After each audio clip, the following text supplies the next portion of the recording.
Even though you rejected the path as a spiritual speaker and somebody who was supporting spirituality, and you left that behind, I imagine that it still greatly influences how you see things today. Even, you know, it's not like you necessarily, even though you left the path, it still influences, I think, how you think today. That's what I think, but... Yeah, well, old habits and conditioning dies hard, right? I'm always aware that I have that filter that interprets my idea of reality first and foremost. So at least thanks to the project, I can be more attentive to that. I can be like, okay, that's what that is. That's what's trying to think for me and tell me what is. And I can see the mechanics of that and how that works. So that's very helpful, at least to have that tool. But yeah, it is very difficult and sneaky. It can come up very quickly. Just being careful of when we identify with it and need to make it something as an absolute truth. I'm a skeptic, not saying that there's nothing, there could be. But I don't need to wrap myself into it and like fight, yes, this is true. So it's not fair to say we're channeling or they talk to us personally. A lot of these things we wish we'd like. So to feel special, important, or maybe to think we're helping the planet by being able to connect with these things again. An idea of progress, I think, we'd like to think we're having, when reality we're just going further and further away from thinking rational. Where are the blind spots, I guess? Where are we still wanting to protect or create justifications or separations from, okay, yeah. An example would be thinking that I'm not religious, but I believe in God. I'm sorry, you're religious still. So things like this where we kind of tell ourselves we're this but we're that, and then we can't see when we're manipulating ourselves or justifying a belief of irrationality and how we try to make it rational. It's put into this kind of really pleasant package, so it's understandable that people are drawn to it. It also helps them to escape their problems, to blame things on others, like, oh, it's because I chose this, or because of my karma, or because lower energy, or because of my thoughts or vibration, all these sort of things. So, or the Illuminati, of course, very similar again to religion. Religion has the devil that it blames, or evil spirits, or whatever. So you can see that they're similar, but there's more flexibility. I think that's why people are so drawn to it. But various things, it's also becoming so popular everywhere. Everyone's talking about it, many videos, and just people think because there's so many videos out there, that must mean it's true, right? Like more and more people are talking about it, having the same experiences. They don't realize that it's just regurgitated experiences, just passed on. And we like to convince ourselves that it's happening to us. We want to be a part of that. We want to be a part of helping and making the world a better place, but we don't realize that it's actually not helping. It's actually making things worse by being blind to the actual problem. We're just, oh, you're suffering, let's just send you love, now everything's fine, kind of a thing. Oh, let's just pray for you and everything's fine, you know. So it's not helping in that way. It's just promoting this sort of delusional thinking. And there's other people who are into it as well. So you immediately have your community and your family. I think also it's difficult because for a lot of people, they didn't, for me particularly as well, I can say, when you didn't fit in anywhere else, and this seems to be the final place for you, and you're mostly embraced right away, because of course they need as many followers and supporters as possible to make the shift happen. And of course people believe that once everybody is awakened, then the world will be a better place. And just like the Christians believe, if everyone's a Christian and embraces Christ, the world will be a better place. And same with the Muslims, if Allah, embrace Allah. So it's the same sort of package again. And it is about family and community and people supporting and agreeing with you. But we should be questioning instead critically, rather than just agreeing and allowing people to think in this way. Because we can see also more and more the danger. I think they they just simply can't see it and they don't want to see it. They can see that some spiritual speakers are a scam after a while. But then this one's totally fine, or because they ripped off this person's content, that actual content is legit. No, it can still be a scam or just created by some form of gullibility. So the dangers are the psychological trap we put ourselves in by being afraid of our thoughts, being afraid of anything that could be negative based on what the spiritual New Age community says is negative. Justifying our actions, like if we do something where maybe, for example, with The Secret movie, one of the guys ended up having a $10,000 warrior retreat, and he ended up killing a lot of people because of the sweat lodge. He wouldn't let people out and barely fed them, and so 3 people died, and its justification is, oh, their soul chose it, oh, it's meant to be, they're in a better place. So this is allowing us to continue to be negligent towards people in their lives. So that's really dangerous and irresponsible as well. Then there's people, spiritual speakers, that suggest suicide and encourage that. So that's also very disturbing. I mean, we get some person has some sort of an authority because we make them a spiritual leader, and whatever they say is absolutely true and can't be questioned. I saw that too with a documentary about Sai Baba when he was being interviewed. One of his main devotees, which is the owner of the Hard Rock Cafe, was being interviewed, and they were informing him that Sai Baba actually was involved in child pedophilia and even murder. And his response to that was, it doesn't matter, he's still my guru, he's still my God. So basically you're at a point where you can get away with anything. And that's very, very scary when we're just following and we're not thinking. And my concern, though, still is not so much with the spiritual leaders as with the followers, because if there were no followers, the spiritual speaker would be nothing. It's the followers that make it, so we're the ones that's responsible for what we are fueling and encouraging. And that's why I see it as dangerous. We shouldn't be so afraid of our thoughts. We have all different sorts of thoughts. It's like being afraid of what we see when we are flicking on the TV. We don't need to identify with this thought or emotion. I think it has to do with this sort of a biasness, that only certain emotions are good and there's something wrong with us. It's not okay for us to have other emotions, so we repress ourselves. And same with thoughts. We freak out. We particularly if we don't like the thought. The more we try not to think about the thought, the more we think about the thought, right? It's like, don't think of a purple elephant. You have to think of the purple elephant to not think of it. So we trap ourselves in this way, and then because we start to think of it so much, we start to get really worried. Maybe I'm manifesting is going to happen, or maybe it really is me. This is what I'm really, this is who I am. And it's really sad that we do this to ourselves, because there's just so many diverse thoughts and emotions that just are always swimming through us that we're not even aware of, yet we still, I don't know, for some reason the way we're conditioned to stigmatize our thoughts and emotions, we just gravitate towards it and highlight it and make it into a problem when it doesn't have to be a problem. It's just our relationship, our interpretation, and our inability to understand the patterns that we are unaware of, that we are fueling towards it. Also, yes, with spiritual speakers, most of it is an act. I think what they do is they create an impossible standard, like Byron Katie, for an example. She makes you think that if you do the work enough that you will never be angry again. And all she does is she just plays the role that she's never angry, and she makes stories all around it, and other people who are so convinced of that convince others as well.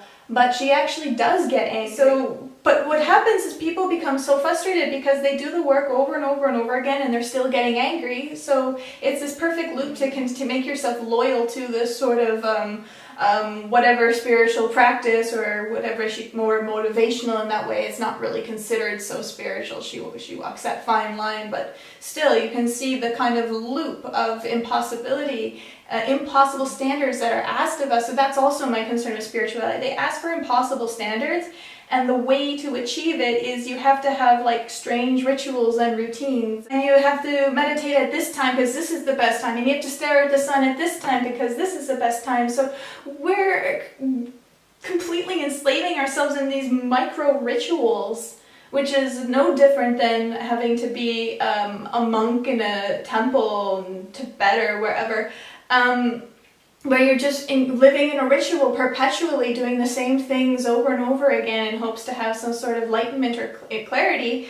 But the truth is, as soon as you stop and be meditating or go out and live your life, you're not able to handle your own mind still. So these all prove to be distractions for us to be able to think again, clearly, rationally, and attentively to our addiction to ritual routines and patterns, to some sort of authority telling us what to be, how to do things. And again, constantly justifying the abuse done to us, that we just need to be more loving and all of these things, that it will somehow change, and it never does. It just amplifies. All need to have their way or have what they want. And this appeals to a lot of people, that's understandable, but we're not thinking about this. I mean, should everybody have their way or what they want, particularly when a lot of people are demented and twisted, and there's a... What about serial killers? Should they have their way or what they want? You know, we're not being responsible when we're saying this. It sounds great in a vague and general way, but when you really think about it and what that means, and also how many people really don't even know what they want, or they're just conditioned by media of entitlement, or that we should have this or that, and we really don't need it, and it actually would be more destructive to have that than, you know, or wanting a person like your ex wanting you no matter what, and doesn't care about what you think or want, you know, that, because he has a right to have what he wants because he wants it, you know, it's really sick when you think more about it, and irresponsible. So I'm really concerned. I don't like that people associate me as a hater and jealous for genuine concern for me, it's about prevention. And that's what I would like to ask everybody else. Why do we think we need spirituality? Why do we need it? Why do we believe this stuff? Why do we let ourselves get sucked in? These are the things we should ask ourselves. Why do we get offended if someone says that all of it could potentially be, even if it's not all a scam, we can twist it very easy, distort it very easily. It's just not reliable at the end of the day, and it's really a crutch.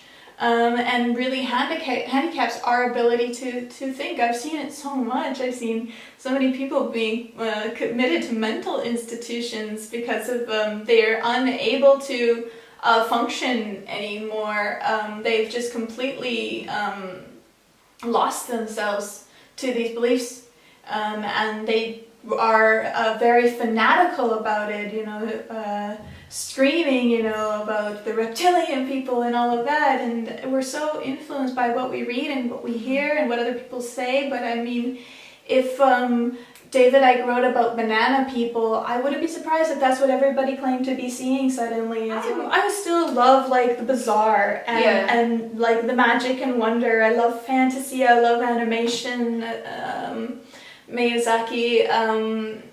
I'm very much for these things, but I'm also now, again, very careful of it. For me too, I just felt that it was important to talk about what's not being talked about at the time, that, again, for other people not to feel so alone with these things, and also just to definitely say they weren't crazy. And I'm not saying everybody is necessarily crazy for believing these things, or even delusional. I just say we walk a fine line where we can be, if we're not really paying attention to what we're doing and how much self-manipulation is involved. Even a scientist, Susan Blackmore, her name is, she had a really intense out-of-body experience, and from then on she was so convinced that spirituality was real and there was something in the afterlife, and she wanted the scientists to all believe it as well. She wanted them to stop being so rigid.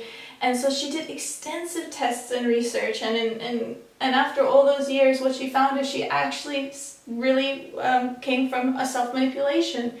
And it's amazing how that works. I think we should study how this structure of us wanting to believe things and how quickly we can convince ourselves of things, and how also we shouldn't trust our memories because it's been proven that a lot of our memories are fake or also can be distorted like a funhouse mirror. And a lot of people rely on that, plus what they've heard or what they've heard of that long time ago that they don't know, that remember that they heard it. So then they think it's like, oh, I channeled it. Oh, I had this idea came to me from an alien. Of course, to the movement of spiritual people who are all looking to hear more confirmation like this, thinking we know something and doing something that doesn't work over and over again. This is a study of cargo cults, for example.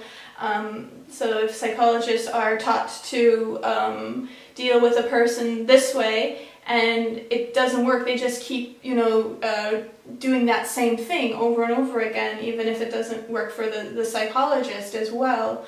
And we're not saying that we have the answer and that we can fix it or anything, but it is clear that there is something that we're not still considering. And why do we persist if we know something doesn't work? Why do we just keep trying harder at it rather than making an analysis about maybe why we want something to work and fit it, or convince ourselves it's working when it's not?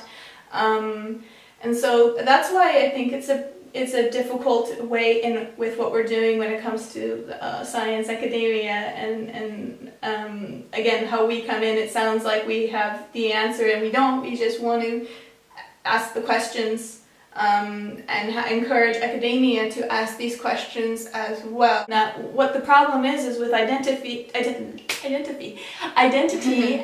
interpretation. We don't know the difference between fact and opinion. We don't know the difference between the way we think about who we are today and the person we'd like to be in the future and the person we were in the past. These ideas constantly contradict with being able to do anything right now in our reality, because we've made the person we are an enemy of the person we will be tomorrow, because we're constantly comparing ourselves to this identity idea we could be tomorrow, and every day we wake up we are not that. We get mad at ourselves and maybe take on self-destructive habits or addictions, or we're always living in the past of how we used to be when we were more innocent and naive as children, where we saw the world so differently, and our parents were, infallible at that time. So we grow up and we realize, wait a second, the world's not the way I thought. It's not all sunshine and roses, but we still have this nostalgia and sadness of that time in the past. We wish we could be that way still, which is biased because it wasn't as great as we like to tell ourselves. So this is the problem with identity. And like I also said when in my relationship video, tending to your own flame in a relationship is another thing to consider. When we're in a relationship, the problems happen because we have an idea of who we think we are. We have an idea of who we think the partner is. We have an idea of the partner who they think they are, and then we have an idea of what our partner thinks we are. And then they have an idea of what the relationship is, and I have an idea of what a relationship is and should be. And then if we're religious, we have that, and or if our parents have we're influenced. So we have all these different pictures and ideas that interfere. So you're not just in a relationship with two people, with your other partner, which is two people, but it becomes like 8, 10, 20 of all these different pictures that are constantly flipping, and we never see the person for who they really are or their mind. We're always seeing it through these ideas and pictures, and that's the problem with our identification and how we can get it so twisted.